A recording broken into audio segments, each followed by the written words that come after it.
Hello everyone, I hope you're doing well today. Today we're going to be looking at one of the weapons I think probably you never see, because I know I never do, which is the Clinging Bone. Now the reason I don't use this thing often is because I just don't think it looks very good, but it is probably the weapon when it comes to like the fist class of weapons that you probably see the least. Maybe the version of the Star Fist that just doesn't have any spikes on it is just about as rare. But honestly, this is still a very good weapon, which we will be going over in today's video. So you can see the build over there all the way at the end. That is not the talisman setup I'm running. Let me fix that real quick. So if I'm not running my defensive setup, I'm running this combination of things right here, right? So this is my full offense setup. This is my full defense setup right here, right? So that's what we got going on in that department. And I have it extremely scaled back. I didn't make an inventory for the Clanging Bone, and I just am running the Frenzied Flame Seal if I want to put on HP regeneration. But yeah, it is a Dex Arcane weapon, and Dex Arcane is thought of as one of the types of builds that doesn't have that many things going for it, but as we'll go over in today's video, the clinging bone's pretty shiced, I won't lie. So with that being said, let's go ahead and get into the duels and the invasions, and let's have a good time with this bony boy weapon. Alrighty, so we're going to start with a couple duels, and then we will move on to some invasions a little bit later on in the video. So first thing we have here is someone running the Power Stance Vikes, and honestly, Fists have a pretty darn good matchup against PSGS. I know PSGS is longer and it's scary, but they really do have a lot that they have to worry about. And you see he knows this, and he would rather just not deal with the uphill battle he has to deal with, so he swaps to his PS Codeds. Now this is quite a bit easier of a setup for him, but what we're going to try and do is bait out the backswing, then run in, catch him right there, and then catch the roll catch. See, the thing is that the fist weapons that have this version of the move set, okay, where you have sort of like the poking running R1. Essentially, it's like the Cater, the Prosthesis. There's one other. Which one is it? Shoot, the Cipher Pata. That's what it is. All of these are some of the most well-rounded and complete movesets in the entirety of Elden Ring, okay? Just about every single move is good on this setup, okay? And the thing is that all of the moves have a time and place, they complement each other extremely well, and so even though the Clinging Bone is the least common of all of these, perhaps, maybe it's the worst one due to it having Lifesteal Fist as its Ash of War, it's still such a good moveset that if you chose to run this weapon, you will do fine, okay? Even if it's not as good as the... apparently saying the Cater's not correct. Apparently I'm dumb. The Qatar. You know, yes, the Qatar is able to have Ashes of War put on it. It probably is able to push higher damage. The AR on the Clinging Bone is higher, but it's part magic, so it probably works out to about the same damage or less. You know, it is definitively the better version of this like fist type, but it's still such a high baseline that it's still a really good weapon. It's kind of like the rapier in the thrusting sword class. It's like, sure, it might be the worst one, but the floor for how bad this class can be is so high that it still works out fantastically. So in this duel right here, what we have is a bleed build using Storm Stomp, and they are probably across the Atlantic from me because our connection is not the best.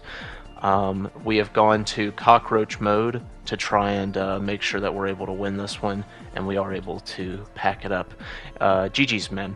GG's. So anyway, the thing about most fist weapons is that your neutral game is going to start with your running attacks, okay? And this is actually the perfect duel to show it to you. Now, this was actually my first duel of the day. I was pivoting and not making very good inputs and whatnot. This guy's light rolling. And he's also extremely salty. You'll see. The thing is that these fists that have the poking running R1, have so much forward momentum that they counter light rollers, which is absolutely insane, okay? They are probably the best weapons other than power stance spears for destroying light rollers, okay?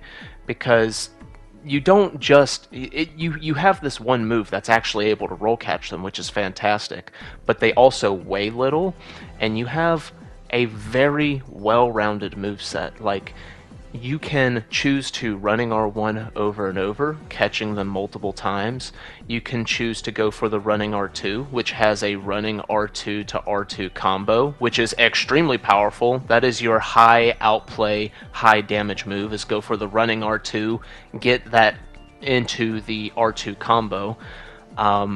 So that's like your big outplay thing right there. So he DCs. This is the mind of a light roller, okay? He DCs and then sends me hate mail. He sends like a bunch of clown emojis. Yo, GG's, bro.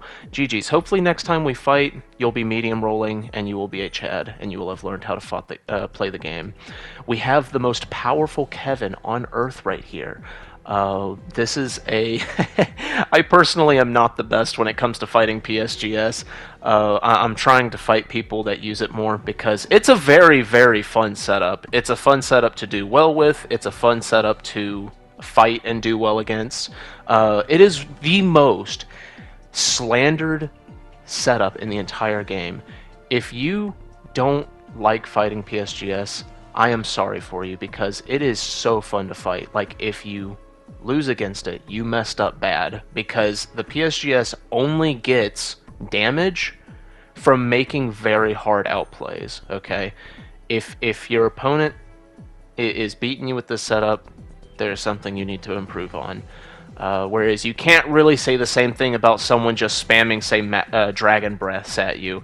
That's literally them just pressing one move, and you either endure through it, or you get hit by it, or you are already, when they use it, far or close enough away that you can do something. But if you're at a medium range, you just don't get to do anything. You know what I'm saying? Like, there's a huge difference as to those two. The absolute big ball play of going for Lifesteal Fist right as I am at one-shot HP against PSGS. Yo, honestly, I amaze myself sometimes with how big of brain plays I go for. Like, who's going for that? That's right, nobody except Sergeant Mitter right here, right now. Speaking of which, give me that booty and give me a smooch on the cheek, okay? Doing almost his entire health bar right there. I just had a feeling he wasn't going to dodge it, and I threw it out and it went well. Lifesteal Fist is easily the worst part about the weapon, but it's very funny. And at least if you land it, it does do good damage. So it's not like you're stuck with a completely useless Ash of War. Like, you can land it against people that are not, fully cognitive, which is perhaps the definition of a move that's pretty bad. But hey, at least when you do land it, it does good damage. Now, this is one of the invasions of all time. Watch this, okay? We have some sort of, like, crazy desync going on. So it's a 2v2. I'm excited. 2v2s are fun. Wait. I have several questions. Where is my damage? Wait. Where's my damage? And he has a heart attack. Yeah, bro. Yeah, this game is an absolute marvel of ingenuity. I couldn't even tell you what happened there. Also, once again, an example of Elden Ring having one of the best spawns of all time. It only took 3 of the Bloody Fingers to get on the other side of this damn thing. So let's see what we have going on here. We have some PvEers crouch walking around the level. So that is bare minimum MarsNet. That is bare minimum MarsNet. We might be JupyterNet right now. We might be dealing with the first ever documented recording of a gamer girl alien. But, that's kind of shiced, I won't lie. These guys don't have the most amount of HP, so we're doing pretty good damage. And I just have a feeling, dude. I have a feeling that we're going to be able to land Lifesteal Fist on this laggard. I don't know why. I just feel it in my bones, okay? Huh? What was that? Huh? I'm sorry for your ears. GG's, dude. I'll be honest, I have no clue what the hell just happened. Yo, I actually went Ultra Instinct from this backstab to that Lifesteal fist. Yo, GG's, bro. So, here we are. We have what was a 2v2 turned into a sort of fight club almost. This guy is using the Shunter. Now, the Shunter is one of the weapons that became significantly more brain dead after patch 1 point something absolutely destroyed the setup. But we are playing Fists, and Fists actually have a very good matchup against Shunter. So this is not going to be some like one-sided beatdown. This is actually going to be quite a competitive matchup setup versus setup. Now we do have a lot of latency, so I'm trying to adjust for that. See that you know, if we were next door neighbors, that wouldn't have landed. So I'm gonna have to play accordingly. See, I run through his attack right there with that negative spacing. I call out that he will want to stand still and go for that right there, and it pays off. It does good. But to talk a little bit more about the weapon, I'm going to be making videos about all of the different fist weapons at some point. I might even do one of the like really big videos about them because I just love these weapons. Yo, fucking trading a crusher with Lifesteal Fist. We might be Chads out here. I won't lie, guys. Okay, we might be Chads out here. We've got the most honest Bernal in all of Elden Ring, just slow walking around. But yeah, you have a fantastic 50-50 between your running R1 and your standing R1, right? Because if they decide to try and stand and mash out of hitstun against the running R1, if you've chosen to R1 from your running R1, you will in most situations beat them. Your R2 is more so your R1. Your uncharged R2 is a single hit that is quick, and so it is going to be sort of better for getting people to respect you at point blank than the R1 chain will. I don't have proof for this, but it feels like it has better range too. As you can see right there, there's that 3-hit combo with the running R2 to R2 combo. Hey, come give me a smooch, baby. I wish it still looked like the Dark Souls 1 Lifesteal, because it literally looked like you were smooching your opponent. It's funny. But yeah, you're also going to have you're going to have a couple attacks that I suppose aren't quite as good. Like, you're not going to be crouch attacking ever unless you're just a funny bloke. And your jump attacks, I mean, jump attacks can only be so bad, but the Clinging Bone doesn't have the world's best jumping attacks. I mean, they have very short range, and you know, they're not going to be hitting quite as hard as, say, a Power Stance Straight Sword L1, jumping L1. But that's perfectly okay, because the thing is that the better and better opponents that you fight, I've come to learn, the less good jump attacks become. They still get used, but something that will work all the time against PvEers and people that just don't have the best neutrals, like myself, is say like jumping attacks from neutral, and then like 50-50ing that with a hollow jump into running attack. See, the thing is that just generally doesn't work very good. I just tried catching a fly with my bare fucking hand. You couldn't see it, but I just tried doing that. I'm so good at video games, bro. That just starts working less and less good for opponents that have like really good neutral. But this guy cuts off the Warming Stone for me essentially by putting the poison right in the thing right there. Now granted, that mist lasted like 0 seconds, but that was a cool idea that he had going on. I personally would take Chilling Mist over Poison Mist, but Poison Mist is still good. As you can see, extreme amounts of latency, so we're going to need to adjust. I'm trying to adjust right here, so that, for example, is a pretty good running attack. That one didn't work out as well in my favor, because as you guys know, latency hyper armor makes for a slow, drawn-out fight, because you have to pick your battles extremely carefully, right? Now, this Harry Potter decides to run away for a bit. I don't know why. He runs all the way over to this stone and then poison mists. Beyond me, don't get it. I don't get it, bro. Now he pulls out the venomous fang, which is probably a better weapon than Gug's, since it's so much faster and does have true combos. But the thing is that I have the longer fist weapon, and also I just don't trust him to space me properly. Like, the entire reason I was having a hard time killing him is because he was using a hyper armor weapon with like an entire football field's worth of range. So even though I would say that this is the stronger setup, that's more so in the hands of a competent player. I just know he's gonna monkey mash. Yo, GG's, bro. GG's, nice monkey mash.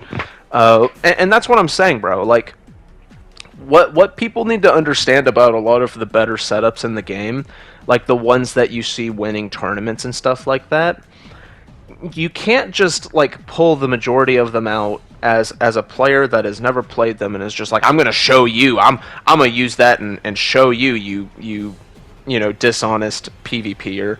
You can't really do that with them. Like, people like to complain about PSGS as much as they do, and then if you're like, how about you pull it out and beat me with it, they get absolutely smoked. It's the same way with PS Katanas. PS Katanas is a very high skill ceiling setup. Same thing goes for power stance straight swords, even though conceptually it's a very simple setup. GG's to that guy right there, running the Wing of Estel. Very cool weapon. I love that weapon. And now it's time to go track down the 900 buffs host. Go track him down again. And the same thing kind of goes for fist weapons too, because you have to play a very good neutral to make fists work, right? They're a fantastic weapon for making you appreciate fundamentals, because you are working with a weapon that is so much shorter than the majority of weapons out there that you need to make your opponent miss. You need to make your opponent miss and then run in with your running attack, which requires you being pretty darn close to them, right? It's kind of the same thing with power stance spears. So call them out for the first one, get the world catch on the second, and then call them out again for trying to spam out a hit stun on the third. Absolutely melt them. Yo, GG's, bro. Have a good rest of your evening, dude, and thank you for buying Elden Ring. And thank you guys for watching. I hope you guys have a good day. Peace.